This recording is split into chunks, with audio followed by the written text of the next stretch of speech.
Amen, Jesus.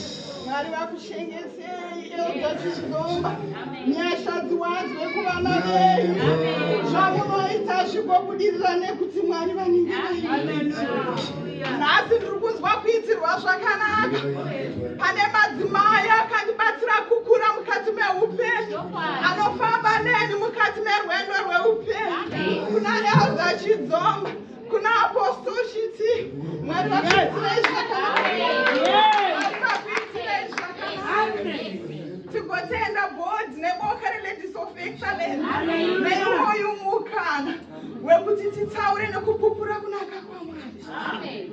Kunyangwe madzinza akaramba asi Mwari vanotenda. Inobaya kugamauna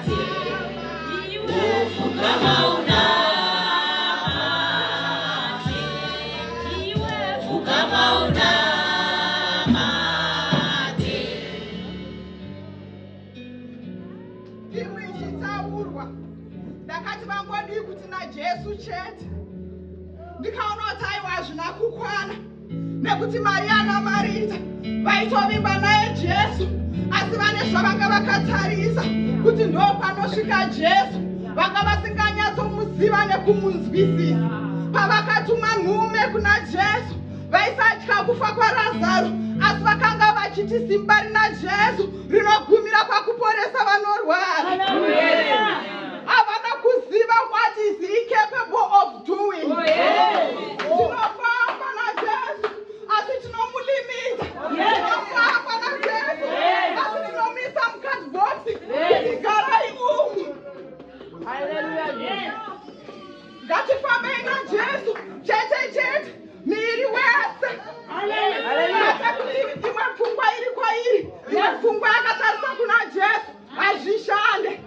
Ndosaka Jesu akati handisi kuuya ikoko kunyangwe Razaro iri shamwari yepamoyo ndichauya kana afa kuti mugondinzwisisa. Hauye kana afa chete anouya Razaro akunzi aona.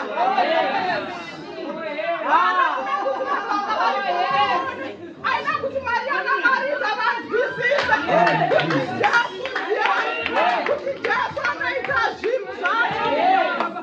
Ndosaka akuna kuti Razaro muka akati Razaro buda. Nekuti muna matowatona wati ndinotenda nekuti munondinzwa. Saka akati Razaro buda nekuti Mwari vakanga vanzwa vakamutsa Razaro. Achibuda muguva Razaro Mwari anoti kubvisei zvamakamupomba. Jesu ane zvaanoita asi anonoudza vanhu vakasunga kuti zvinhu zvako zvisafambe.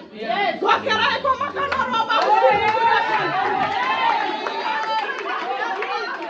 Pane mudzimai anofanira kusunungurwa mukati memanherano vakasunga vana venyu vanofanira kudzoka vanofanira kunochera mukati megumbo mavakasunga mabhodhoro agumira panoti akunganya mabhodhoro ariko chakaita kuti chirema chekondesenda chigare 38 chaitsvaga anochiwisira muguru kulimita simba raMwari kuti ndega ndipinde chotsvaga anondiwisira. Hakuna munhu anowisira azviwisira wee. Akatarisa kufa kwemutezo akati zvino ndingazviwisira ndege.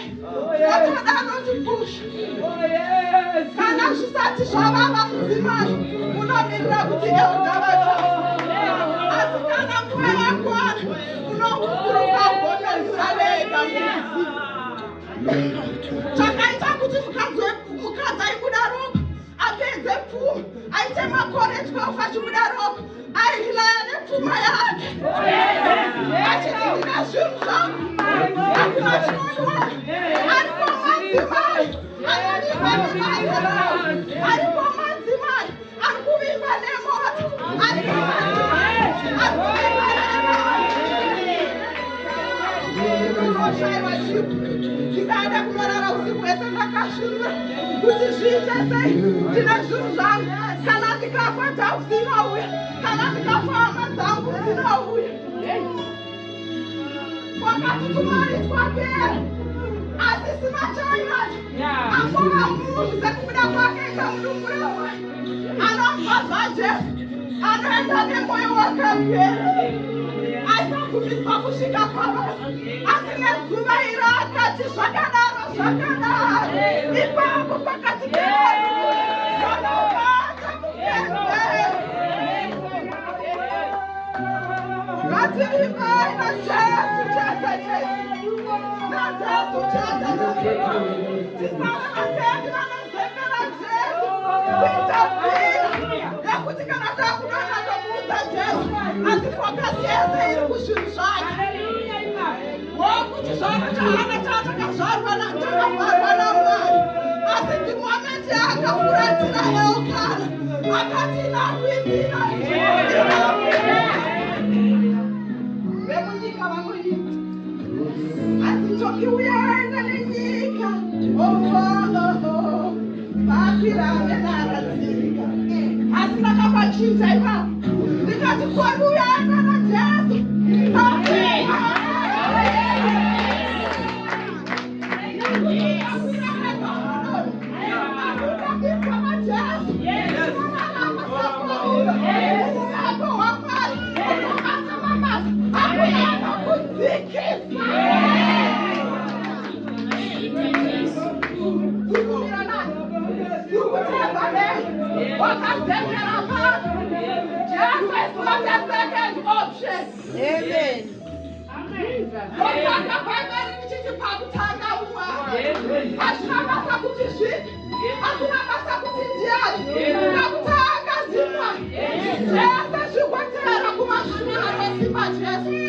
God limit him.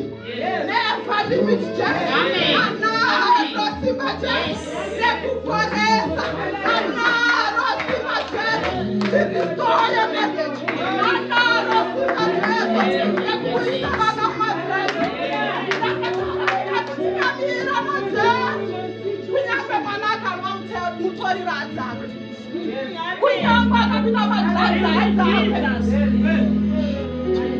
Jesu Chete Chete. Ashina dilution. Kana wamira na Mwari mira na Mwari. Amen. Ashina kuti atimika vanokona kuzumana nobatsira nozvibatsira. Don't lie to yourself. Yes. Kana uchiri na plan B kwataromira. Yes. Kana wapedza zvaunofunga nevanhu vanofunga kuti vanokubatsira. Mara anotangira ipapo. Amen. Taridza hakuna zvinobuda. Anoite iyeyo. Asi vakatendeka Jesu vakati ladies of excellence achiziva kuti yakavangwa ichivavirwa asi ndozvuzwa kuti ladies of excellence yakaitirwa ini kana varigwakudzwa nekuda kweupenyu hwangu ini yava ikuonekwa nekuda kwekurarama kwangu asi Mwari vanodziva magwaro akanyorwa nopikisa iri kwambiri yataizikanwa nayo kare but I always tell myself kuti kunopedzwa kwenhoroondo kana tikakudzwako amama ambuya vangu was a prayer warrior kana kuti tinavipagota ambuya vangu was a lady of excellence kana kuti anezo agotaura kuti zvamiri nhasi kuda kwambuya vangu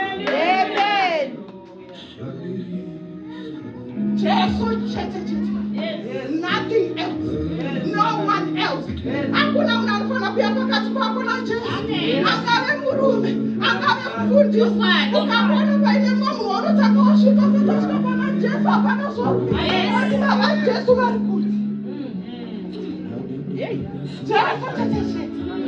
Chete shwende.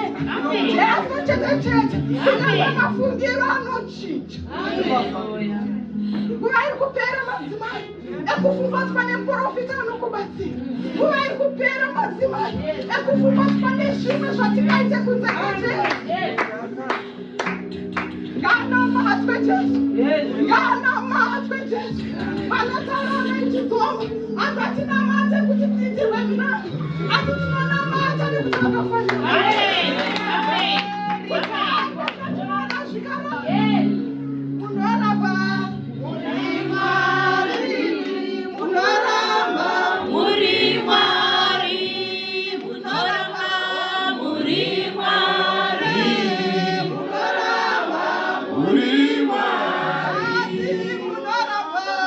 Muri